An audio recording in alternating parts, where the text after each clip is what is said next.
Halo, selamat malam. Seorang nelayan tewas dengan luka tusuk di leher di Muara Angke, Jakarta Utara. Diduga karena cinta segitiga.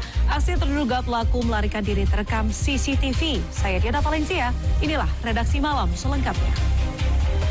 Viral aksi seorang suami merusak mobil yang dikendarai istrinya di tengah jalan raya di Kabupaten Bojonegoro, Jawa Timur. Sementara itu di lokasi lain di Polewali Mandar, Sulawesi Barat, 2 rumah dirusak massa gara-gara pemiliknya dituding telah memberikan kesaksian di pengadilan yang dianggap merugikan warga setempat. Sebuah taksi online menabrak satu motor dan mobil di Kota Pekanbaru, Riau. Tabrakan terjadi diduga akibat adanya pelecehan seksual terhadap penumpang di taksi online. Sementara itu di Jawa Barat, hilang kendali di tikungan kendaraan lapas kelas 1 Tasikmalaya yang mengangkut 15 narapidana terguling di tengah jalan raya.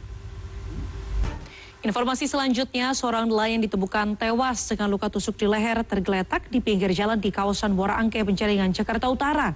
Aksi terduga pelaku melarikan diri terekam sejumlah kamera pengawas di lokasi. Seorang mahasiswi di Cimahi, Jawa Barat ditusuk di leher dan juga lengannya saat memergoki orang tak dikenal masuk rumahnya. Berkas perkara tersangka Stefani alias Fani yang terseret kasus pencabulan ex-Kapolres Ngada AKBP Fajar dilimpahkan ke Kejaksaan Negeri Kota Kupang. Fani turut jadi tersangka karena diduga berperan sebagai orang yang mengantar anak berusia 6 tahun untuk memuaskan aksi bejat AKBP Fajar. Seorang pria terekam CCTV saat mencuri satu bal plastik kiloan senilai lebih dari Rp1 juta di sebuah toko plastik di Kebayoran, Jakarta Pusat. Sementara itu di Sumedang, 4 pasangan bukan suami istri ditangkap saat tengah asyik bermesra di sebuah indekos bertarif Rp20.000 per jam. Dan berikut kilas kriminal. Informasi selanjutnya, sebuah rumah sakit swasta di Brebes, Jawa Tengah dituding menolak memfasilitasi ambulans untuk merujuk pasien kritis korban kecelakaan. Sementara itu di Palangkaraya, seekor ular jenis piton tiba-tiba muncul di rumah warga dan memangsa seekor kucing. Informasi ini akan kami rangkum dalam kilas peristiwa. Sebuah balon udara raksasa berisi petasan jatuh di atap rumah warga di Kabupaten Tuban, Jawa Timur.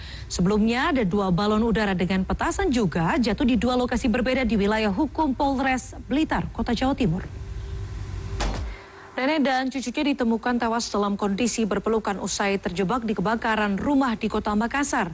Di lokasi lainnya, sebuah mobil box syarat buatan korek api gas alami pecah ban dan terbakar di ruas tol Jakarta Cikampek. Rekaman CCTV di Bandara Internasional Ahmed Abad, India memperlihatkan momen pesawat Air India jatuh. 1 dari 242 penumpang selamat. Informasi hadir. Rekaman CCTV memperlihatkan momen pesawat Air India jatuh tak lama setelah lepas landas. Kecelakaan ini pun menewaskan lebih dari 290 orang. Dan informasi International Minute ini sekaligus menutup perjumpaan kita di redaksi malam hari ini. Saya Diana Valencia pamit undur diri. Terima kasih atas kebersamaan Anda dan sampai jumpa.